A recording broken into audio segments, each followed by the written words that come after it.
most common questions I get from you guys in the comments and from people that I meet outside of YouTube who watch my videos that's not car related is about the kind of equipment that I use. It's come up quite a few times, and so I figured I'd just do one quick video kind of summarizing all the different equipment that I use in order to make my videos for this channel. I use pretty minimal equipment compared to some of the more high-end YouTubers out there. Some people may call me cheap, but I prefer to define myself as just efficient.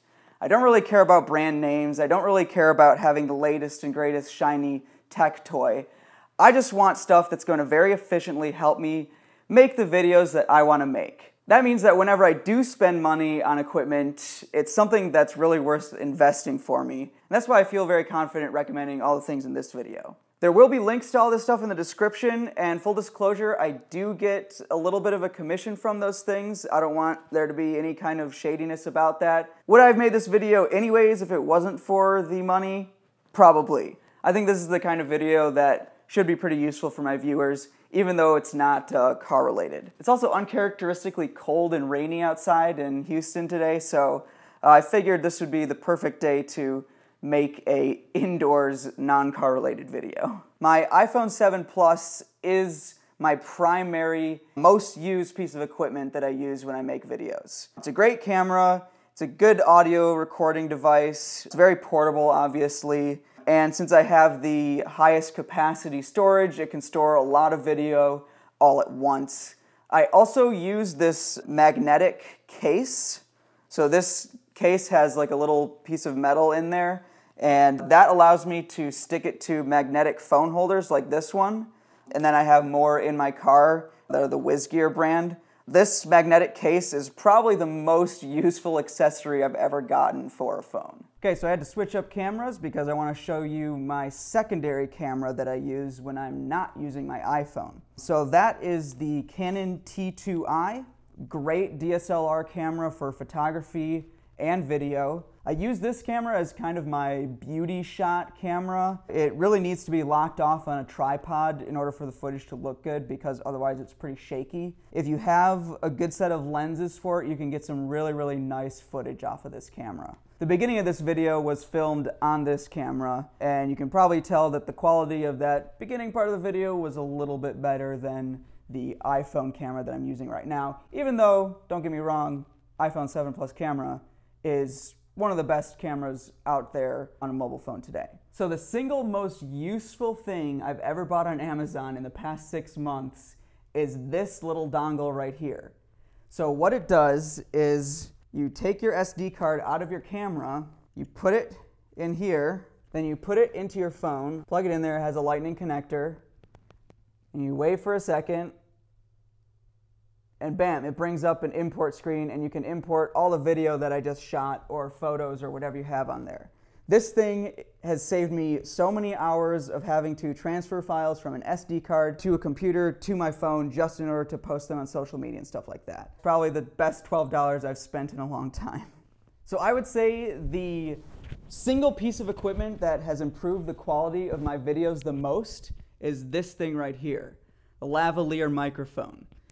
This is how I record the majority of my audio. Before I just used the normal phone camera microphone that's just built into my phone. Just to show you the difference between with a lav and without a lav mic, this is what it sounds like when there's no microphone being used. This is just the raw audio from the phone. If you clip it right underneath your shirt, like this, it works really well. Lenses are really important when you're looking at a DSLR for filming. When I bought this camera off of Amazon, it came with this 18 to 55 millimeter lens, which is pretty standard for pretty much anything normal you're gonna wanna do with a DSLR camera.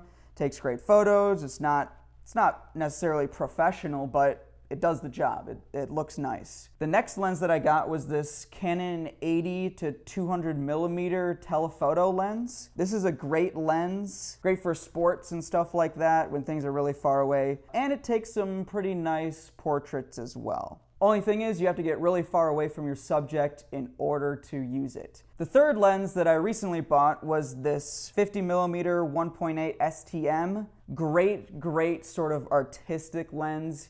You can get really, really shallow depth of field with that 1.8 aperture. It has the STM motor, which means it's much smoother than some of the older ones. There's a ton of reviews out for this. If you're looking for that kind of artistic, very smooth blur background with really sharp center of focus, then I highly, highly recommend this. It's not even that expensive. It's like 125 bucks, whereas the next step up from this in the Canon world is like well over $200. So I use it mostly for like portrait photography and stuff like that. A little bit trickier for filming because 50mm is not a very wide lens, so you get kind of a narrow field of view. So you have to be very, very conscious about how you're setting up your compositions. Otherwise, what you're trying to get will be out of frame. I will make sure that I show sort of some sample footage using each one of my 3 Canon lenses just so you know what it looks like. The third camera I use the most is just a regular GoPro Hero 3. The GoPro Hero 3 I really only use these days just because you can put it on the outside of a car or something like that. I have this case here that allows the GoPro camera and its microphones to stay open. And the reason I like that is that the audio that you can record with the GoPro is actually not that bad, especially if you point it at a car exhaust and then you want to record some of the audio from the car exhaust. That's what this camera is great for.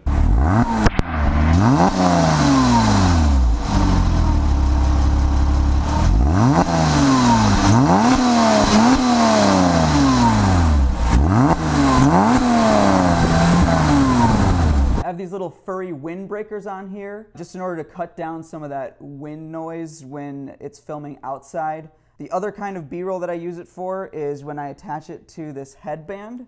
So this is just a GoPro mount on a headband that when you put it on, it allows you to do sort of POV shots. Now, what do I use to mount the camera to the car? Recently, it's usually been this Magic Mount magnetic suction cup mount. It sticks to pretty much anything that's a smooth or glass surface. It has a little bit of give to it such that you don't get a ton of bounce. Again, my phone sticks right to this magnetically. The magnet is strong enough that the phone rarely ever falls off of this. Even if you never film even a minute of footage in your car using this, it's still a great phone mount. Even though I do use the WizGear vent-mounted magnet a little bit more often. So the most essential piece of equipment that I use besides my iPhone is my MacBook Pro. So I use a 13-inch MacBook Pro from 2016. I use a combination of Premiere Pro and iMovie. iMovie is great because it's free and it renders quickly. And for most of the stuff that I do, it's pretty basic and you don't need a lot of sort of pro tools. However, if there is something a little bit more involved that I need to do, I will move over to Premiere Pro. The other absolutely essential thing you'll need for videos, especially if you have a MacBook of any kind, is an external hard drive. The solid state hard drive on a MacBook Pro is wonderful, super quick. However, they're never very big and they fill up very quickly if you're using a lot of video. This is just your everyday 2 terabyte hard drive on just regular disk. It's like 65 bucks, which is pretty darn good value for 2 whole terabytes of footage. I have yet to fill this up, and this whole thing can hold all of the footage I've shot from all of my YouTube videos going all the way back to 2014. So the next thing is actually so useful that I bought it as a gift for other people, and it's this charging case. Basically, it works like any other case except you plug it into your lightning connector, and then yeah, you put your phone in there and then you press this button on the back and it lights up and it will charge your phone.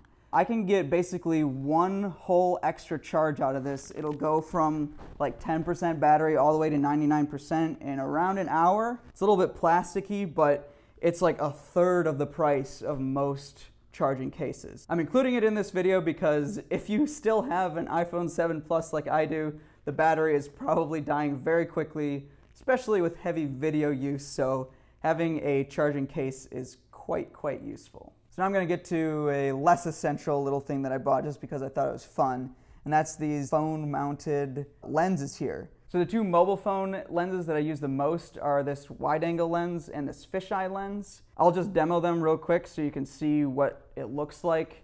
This is using the front-facing camera on my iPhone 7 Plus. Okay, here's the wide-angle lens. Yeah, get centered. Okay, that's what it looks like with the wide angle. As you can see, there's almost no distortion. It just gives you a wider field of view. That's why I like to use this one the most. And then we'll take a look at the fisheye lens, which is super crazy. Like that. Has a much, much wider frame of view. I mean, it's almost 180 degrees. However, there is a lot more lens flare. The glass isn't as high quality, and on the edges there's a lot of blur. And even the center isn't that clear unless the lighting is really, really good. I'll be honest, I've never really used the telephoto lens. It's not great, but it came in the kit. The other thing that came in the kit was this mini tripod, which is surprisingly useful, even though I didn't feel like I needed it, but I have used it quite a few times, and it's great to bring when you go on vacation and stuff like that, just to have a little tripod with you. The last couple pieces of equipment I want to talk about are these two things. This is where my phone is normally mounted when I put it on my tripod. This is just a simple sort of spring-loaded phone mount, so you can put any size of phone in here and it just kind of locks in like that. This tripod was a gift from my grandparents, so I don't really have a link to put in the description. So this is why I'm not filming outside. It's so windy out here that my tripod was blown over, even with the camera weighted it down and this all the way spread out. It knocked it over and broke my tripod. So it's not closing anymore. There's a few pieces missing, and I guess I'm gonna need a new tripod soon, and I'll let you guys know which one I go for as soon as I get another one. So yeah, in case you didn't believe me that it's not a good day to film outside. Another thing some of you guys have asked me about is my watch. I think it's because it kind of looks like a Rolex from like 10 feet away. It's not. It's just like it's like a $60 Invicta.